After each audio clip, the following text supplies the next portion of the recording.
Desert Healthcare District and Foundation presents a podcast that supports your health and wellness where you live. This is Healthy Desert, Healthy You, hosted by Will Dean. Now, here's Will. Hello, friends. Welcome to the Healthy Desert, Healthy You podcast. This is a new podcast presented by the Desert Healthcare District and Foundation.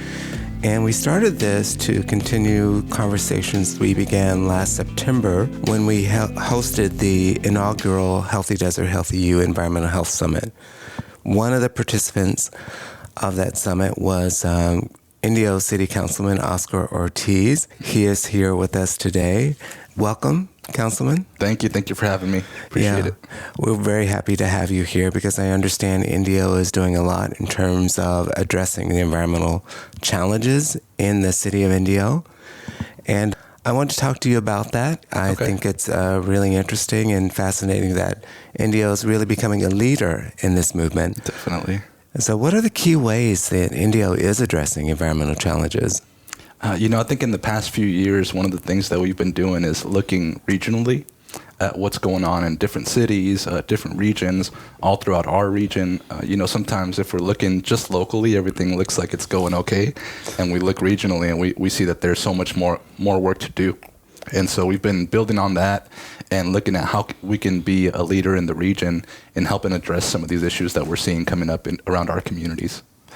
Are there specific programs that you have in place? Yeah, we do have the Indio Water Authority. There we do have a few programs. One of them that we just upgraded last year, which was our turf removal program. So we give people a financial incentive to remove their grass. One of the things we were seeing, again, regionally and all throughout the country with people that were using these programs was that sometimes the grass was being replaced with just rock or other types of sediment. Right. And it was actually causing heat islands because there was less water, less greenery, and you're actually seeing higher temperatures around those neighborhoods. Oh, okay. And so what we've done is we added an extra $1. We went from $2 per square foot to $3 per square foot if you're including native plants. And so that way we can kind of encourage urban greening along the way and help bring down the temperatures in those neighborhoods while we're also reducing our water use in those neighborhoods. That is really fascinating because my understanding is that a lot of cities are really encouraging the desert landscaping. Yes. And I have driven through neighborhoods and I've seen the boulders and the different rocks and that sort of thing. Mm-hmm. But you're saying that incorporating native plants is really important to bring the temperature, to bring the heat down. Yes. At the same time that we're removing the grass, which is really just water intensive, right? We also want to replace it with other greenery, not just rocks and sediment. We want to, for me, I really like to encourage the native plants themselves, the plants that have been here for thousands of years, that have evolved to use very little water, right?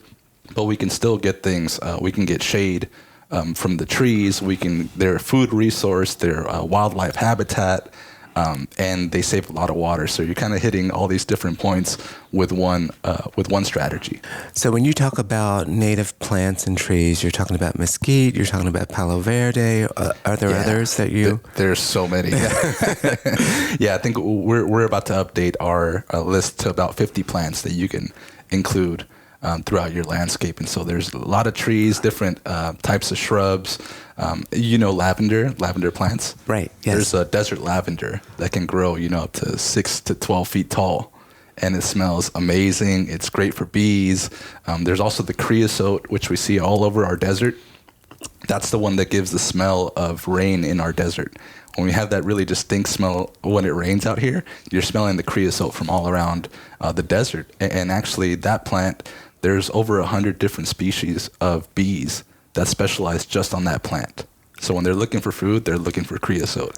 And if we start, planting these all throughout our neighborhoods, we can really help our bee species, hummingbirds, all these other wildlife species out here while reducing our water use. That's incredible. So there are options. Your yard doesn't necessarily have to look like your neighbor's. Yeah, there's so many options and really colorful options too. One that I recently started planting was a chuparosa. And so in Spanish, that means hummingbird. And that is a plant with these really long flowers. They're either red or yellow, and they fit right into the hummingbird's beak. And so it's kind of like it's a really good match for them, right? So if you plant those, you'll see them come visit your house every day. This is the land of hummingbirds. Yeah. You see them everywhere all the time. Definitely. I'm wondering about the turf removal program. You know, a lot of people in the valley move from other places in the country, from outside the country. They're used to grass. Mm-hmm. Is there a lot of pushback to that, or? You know, there is some, and we do understand, you know, for some people, especially when you have young children, they need a play space, right?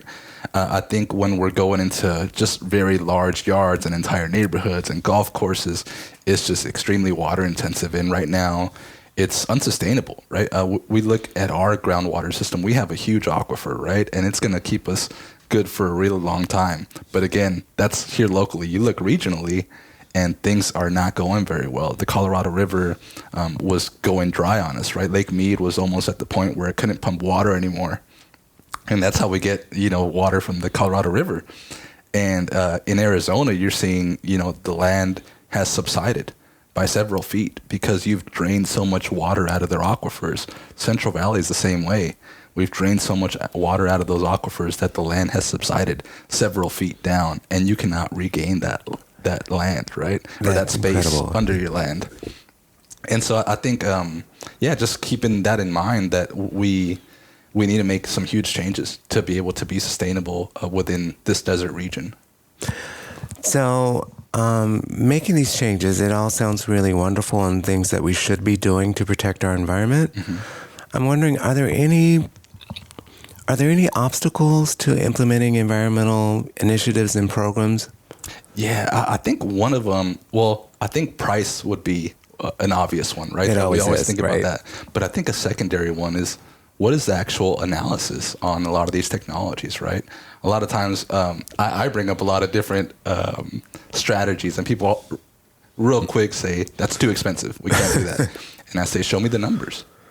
And a lot of people can't show me any numbers to back that up, right? And so times are changing. Everything's evolving.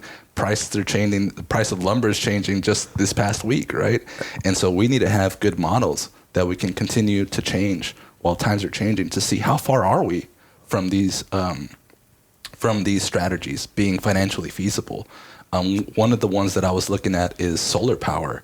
So if you look at solar in SCE territory, there's a lot better incentives. Once you cross into IID territory, there's not much incentives there, so it's not financially feasible for people to go solar. So if you cross that line into IID territory, you'll notice right away that the older homes, hardly anybody has solar. And one thing that we propose is, let's look at the financial analysis of, if we were to invest the city with IID into solar and have a partnership with our residents, can we centralize that to ease the strain on the grid? And then use the extra solar that's available to produce hydrogen power. But again, we don't have that financial analysis, and we haven't been able to get the buy-in from the power company yet.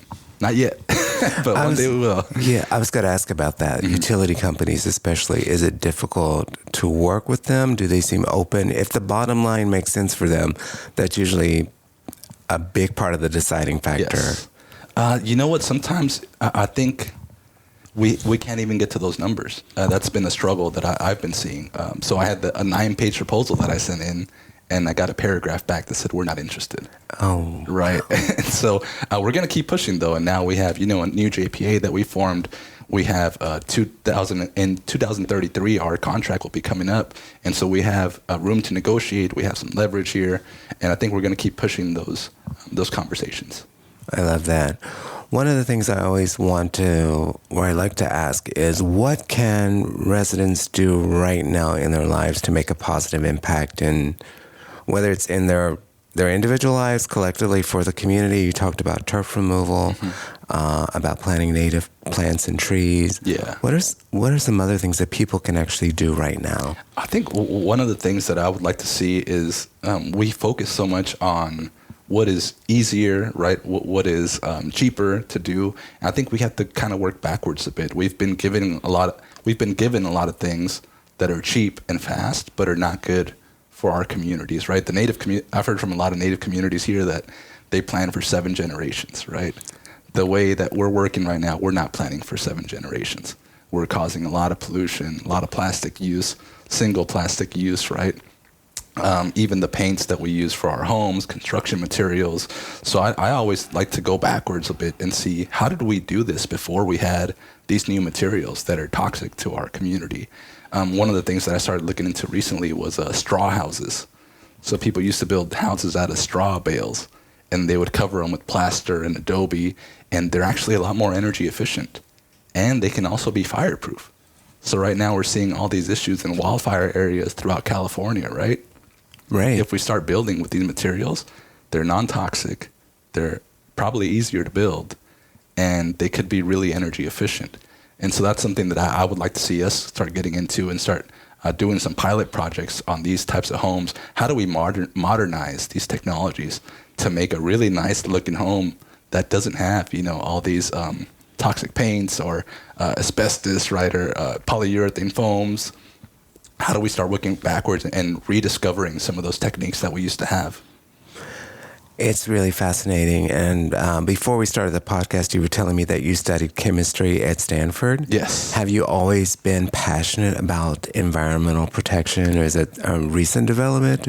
No, I think so, because I learned a lot of natural ways to do things back in Mexico, right? So I was born in Mexico, and I spent a lot of time there as a youth, and we just didn't have the same technological advances, right, that we had here. So I remember working in the garden with my grandfather, right, and growing our own food right there in the yard. I remember the medicines that they used to give us. A lot of times you would go through a few natural medicines before you ever went to a doctor, right? And so learning how to problem solve with what you have around you is just a really good technique to have, and I've always kept that with me and try to just simplify things for people. And how can we solve this here locally with the things that we grow, with the things that we have in our natural environment? Technology is wonderful. I mean, we're sitting here doing a podcast, but some of those traditional ways of living are really valuable as well, things Definitely. that we need to bring back. Yes. You mentioned something really interesting about planning for future generations. I often think about that. I'm not a parent, but I have younger people in my family, and I think about what they're inheriting or going to inherit from us. And Yes. It's really scary. It is. Yeah. Right now, even the oceans, right, the health of the oceans right now is not looking very good. We talked about the Salton Sea earlier. We see that that's gone down about 13 feet in about 20 years. 13 feet? 13 feet. Yeah. And the salts in there are concentrating the fertilizers that have been running in there for 100 years or so, right? Pesticides, everything's concentrating, and a lot of that is more concentrated at the center, at the deepest part of the ocean. And so as the sea continues to evaporate, it'll actually start bringing out all these even more toxic things that we haven't been exposed to. Let's talk about the evaporation. A lot of people talk about the dust and the health effects of that, but there are some other concerns that people should have, right, regarding the Salton Sea? So UCR has been, UC Riverside has been putting out some lectures and talks about the health of the water itself, and that we're seeing, because of the extremities of that water, the high salt concentrations, they're just very extreme bacteria that are surviving. And they're also producing other things. So the cell membrane of some of those bacteria is what they call LPS. And their theory right now is that LPS is in the sea breeze. So kind of when you're at the ocean, you feel a little sea breeze sometimes, right? But and we love that, usually. Yeah. But there's also a sea breeze coming from the Salton Sea. And that LPS is getting into the water molecules, it's getting onto the dust, and it's getting into our bodies. And it could be causing inflammation response within the lungs of our population. Right, and one of the things I've learned in doing the podcast is that the impact of asthma diagnoses in around the Salton Sea, especially among children, is really high. Yes. And so... Yeah. So we really just, I think we're getting, it's another variable that we've uncovered, right? Or that UC Riverside has helped uncover. For a long time, it was the dust. It was just the dust. And our planning was revolving around the dust because that's the information we had. But now we have more information, right? And now we can plan for both of those variables, and we need to keep looking for, there's probably more variables there, right? So we just need to be open-minded and continue to look at the research in depth and continue to evolve our plans to evolve with the research. So when you know better, you do better, as Maya Angelou says. Yeah. Definitely. One of the reasons why we're here today. Anything else that you want our listeners to really take away from this podcast about what Indio's doing, what needs to be done? I think right now we're expanding our conversations, right, to all these leaders throughout the whole state and around the country. And I just got back from Yosemite, and there was a climate change conference that we went up there for policymakers. So I met with a lot of supervisors, council members, and we shared ideas, right? And we're kind of going in debates, and we're challenging each other's ideas. And so that we can sharpen each other up, right? So that we can come back to home and have new strategies, vet our strategies a bit better with other professionals, and come back with better solutions here for our community. Well, Yosemite certainly is a beautiful place to have conversations about the environment. It's inspiring, I'm sure. Yeah, definitely. Well, I want to thank you for being here. Please come back and talk with us more about what's going on in Indio. Thank you for having me again. Really absolutely. Appreciate it. Anyone who wants to know more about the programs in Indio can actually visit a couple of websites. There's indio.org and there's indiowater.org as well. I'd also like to invite anybody, our city council meetings are open to the public. We have a Sustainability Commission, Community Services Commissions, and those are also available online if you'd like to watch those, so you can keep up with some of the things that we're doing through those public meetings as well. Perfect. Thank you again. Thank you. Thank you for joining us on this episode of Healthy Desert, Healthy You. This podcast is a production of the Desert Healthcare District and Foundation in Palm Springs, California. For more information, please visit the website dhcd.org. Our annual conference site is healthydesert.healthyu.org. This podcast is available at most major podcast portals, including Amazon Music, Apple Podcasts, Audible, Captivate.fm, Spotify, and YouTube Music.